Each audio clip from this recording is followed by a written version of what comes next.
Ayan mga katindan. So, meron nga tayo ditong tatlong CCTV camera sa dalawa. Tatlo, yan. So, tatlong box ito mga katindahan na i-install nga natin dito sa ating munting tindahan. At mapapansin nyo nga dyan sa ating video mga katindahan na meron tayong ginamit na plyboard. Yan, so half yung sukat niyan. Yan, nilalagari lang kasi yan yung pag-i-installan natin nitong ating mga CCTV. Yan yung pagkakapitan. Diyan natin i-screw. Ayan mga katindahan. So, i-unbox natin itong isang CCTV. Yan. Tapos C210. Wi-Fi camera.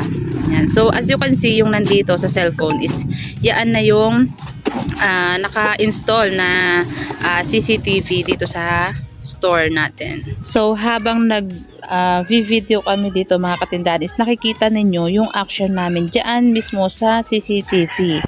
So, diba? Yan. So, ito yung laman niya. Bale, meron siyang ito yung parang lagyanan ng egg tray. Para siyang ganun yung ano niya. So, very safe yung ating item. And yung mga manuals, yan. So, bago ko ito i-film mga katindahan is nag-trial and error na kami dito sa CCTV. And ayan, okay na okay yung kanyang resolution. Yan, so hindi delay yung recording nung ating CCTV. Ayan, so dito nga sa ating box, ayan yung inclusion niya. Merong charge, pinakang pangsaksak natin. Tapos, ano pa din yung ayan, ito yung holder ng ating camera. So, yan yung ating CCTV. Yan. Bali, na-install na nga natin yung dalawa. At itong isa, yan, ipapakita namin sa inyo yung kanyang installation. Napakadali lang niyang ikabit, mga katindahan. Tapos, meron na rin siyang SD card. Ayan, Kingston 128 GB. So, itong screw na to is hindi na namin siya gagamitin kasi masyadong mahaba para dito sa aming plyboard yan. So, meron naman kami ditong screw. So, ito na lang yung pinakang gagamitin namin dito. At kung mapapansin ninyo kung bakit mayroong dalawang pako dyan at saka dito sa isa, ay dahil yun yung magsisilbing pagkakapitan ng alambre para maisasabit natin ito dito sa ating tindahan. So, yung next step na gagawin natin mga katindahan ay yung paglalagay ng memory card dito sa ating pinakang CCTV. So, dito siya manggagaling mga katindahan sa ilalim nito. Bale, iaangat lang natin siya.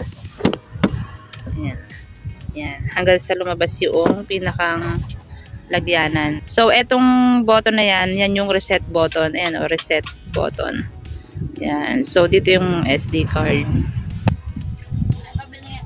ng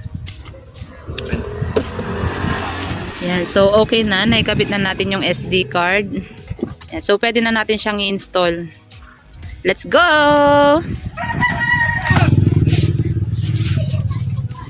Yan mga katindahan. So meron na tayo dyan nakaabang na saksakan para nga sa ating CCTV camera.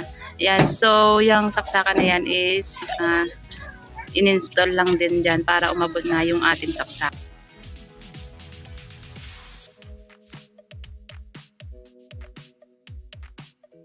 Ayan. So, ito na yung ating pinakang pangsaksak mga katindahan. So, ito lang yung pinakang power supply niya mga katindahan. Yan. Diyan natin siya isasak.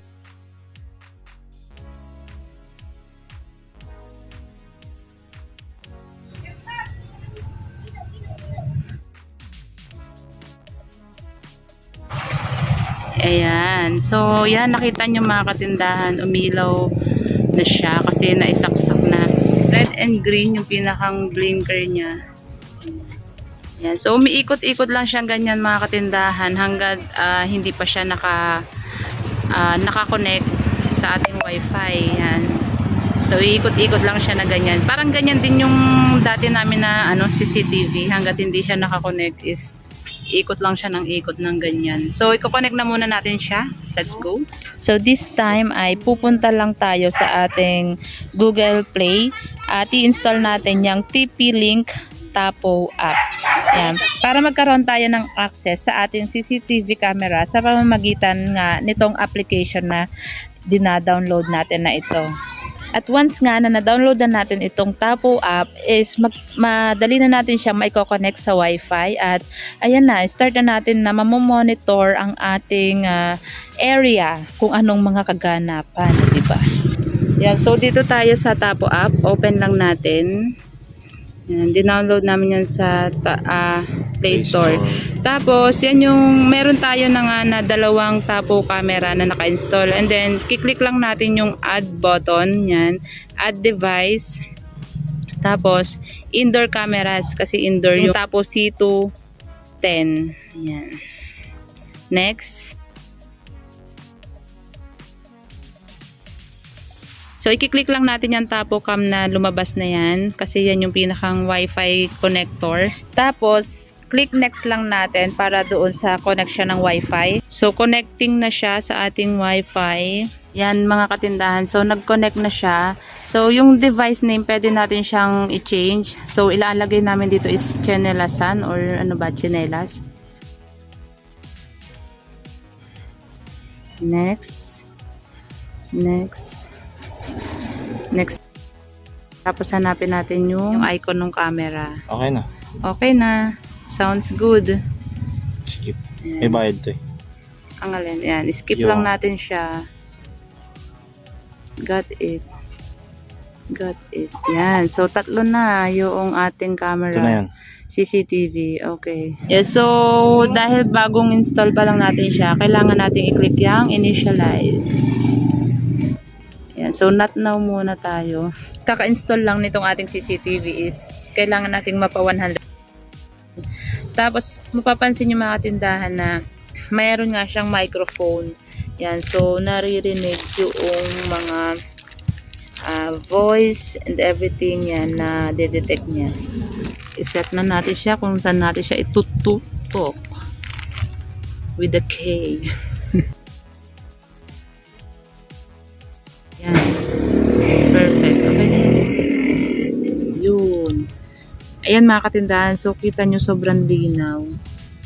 Yan. So, nasa other cellphone yan nakalagay. E di, how much more, diba? Kung nakikita mo mismo yung itong mismong cellphone na to is sobrang linaw niya. Tapos, meron siyang konting delay moment. Pero, nasa 3 seconds lang siya. Ayan. Pero, all in all is nakaka-satisfied yung CCTV na to as compare nga doon sa dati naming CCTV. Yan. So, ipapakita ko naman sa inyo yung tatlong CCTV natin nang sabay-sabay natin siyang i-open. Yan. So, nakikita nyo dyan na all devices. Ayan. Tapo camera. And then, boom. Ayan. So, yan yung nasa store. Okay. So, ipapakita ko sa inyo kung paano siya magiging tatlo. Yan. So, pinalaki lang natin yung screen niya. And then, click natin yung may plus sign. And yan. So, meron diyang mga plus sign. So, i-add-add lang natin sila. Pero since nga, tatlo lang naman yung CCTV camera natin. So, tatlo lang din yung nandyan sa ating screen ng cellphone.